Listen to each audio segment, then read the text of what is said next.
Well, hello there. My name is Sometimes Heather and I play Elder Scrolls Online. Last time, I showed you my Frost Wardenist, and today, instead of looking at her dresses, we shall talk about the latest T, Update 47. So this patch dropped on August 18th for PC and will drop for consoles on September 3rd. First, we get 2 new group dungeons, Black Gem Foundry and Nikaldish, which are both located in Solstice. These dungeons come with brand new armor sets, so let's take a quick look at those. I'm personally most interested in DD sets, but the tank sets look pretty sweet too. Viken's Soul Fury looks quite interesting to my eye, as well as Sunmere Spellweaver and Tools of the Trapmaster.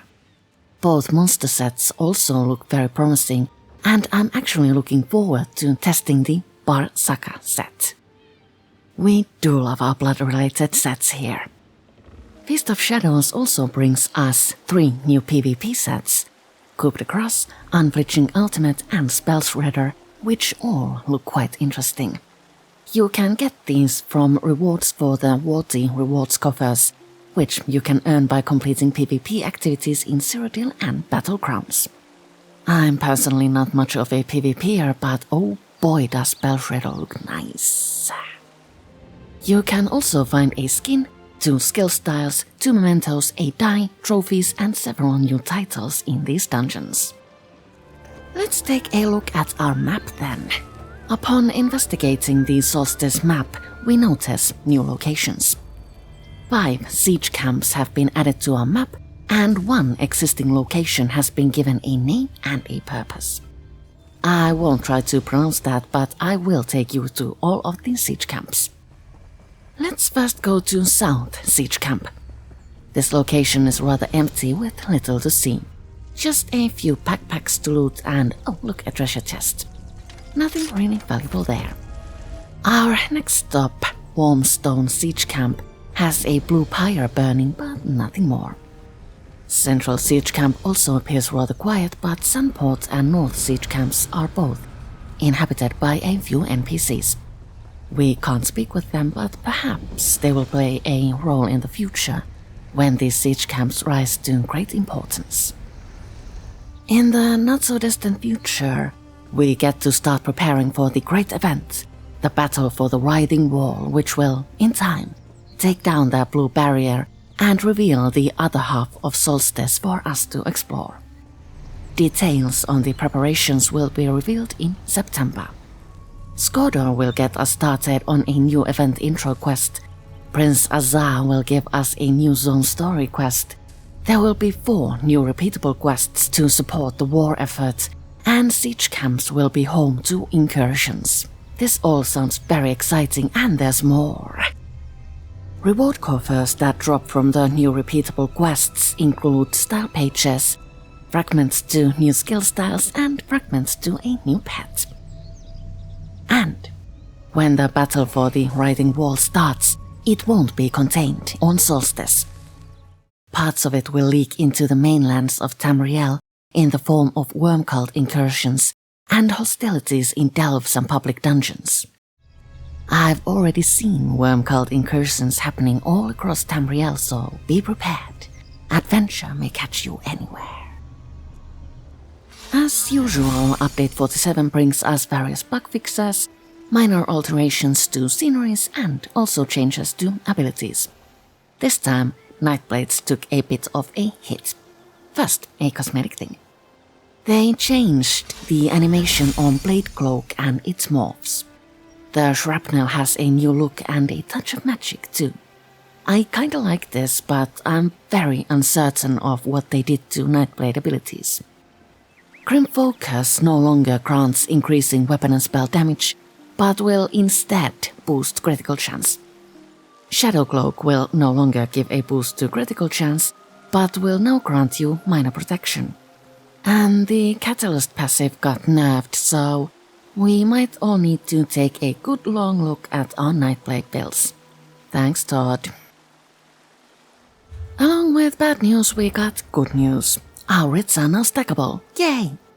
Crafting wreaths now come to us as unknown wreaths which, as mentioned, stack to reduce the amount of space they take up in our inventories.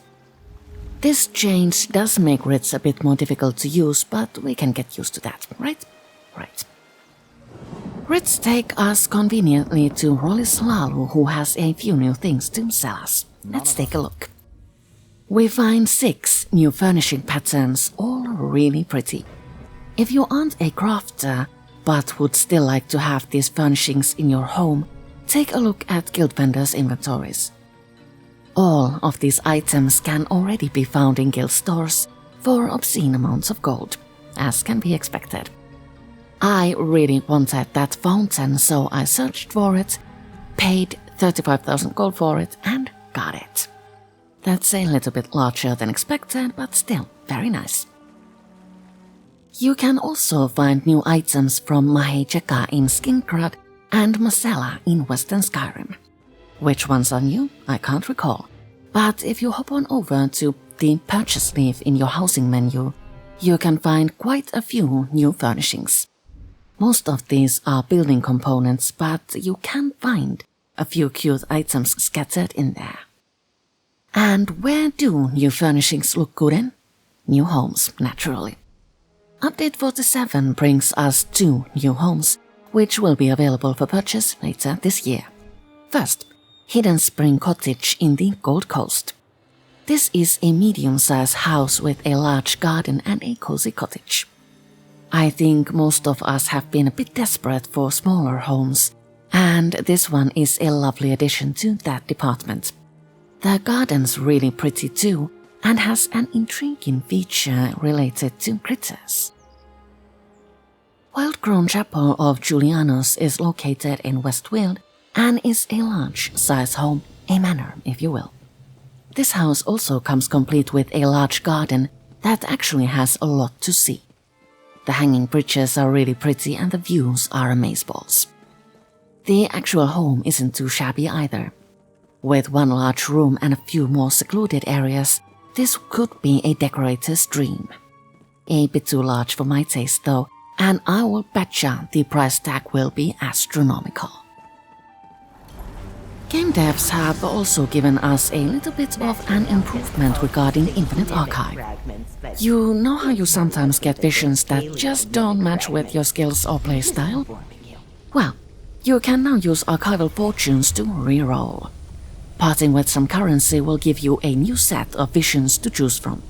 Convenient, but the price goes up each time you roll. You can only earn this currency from the Infinite Archive, so this is actually a nice trick to make us play more. Oh, and one more thing. Our mounts can now swim.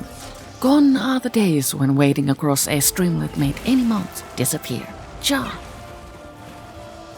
I hope you enjoyed this video. Next time, I will show you my Wardenist's cosmetics. Thank you so much for watching and I'll see you all later.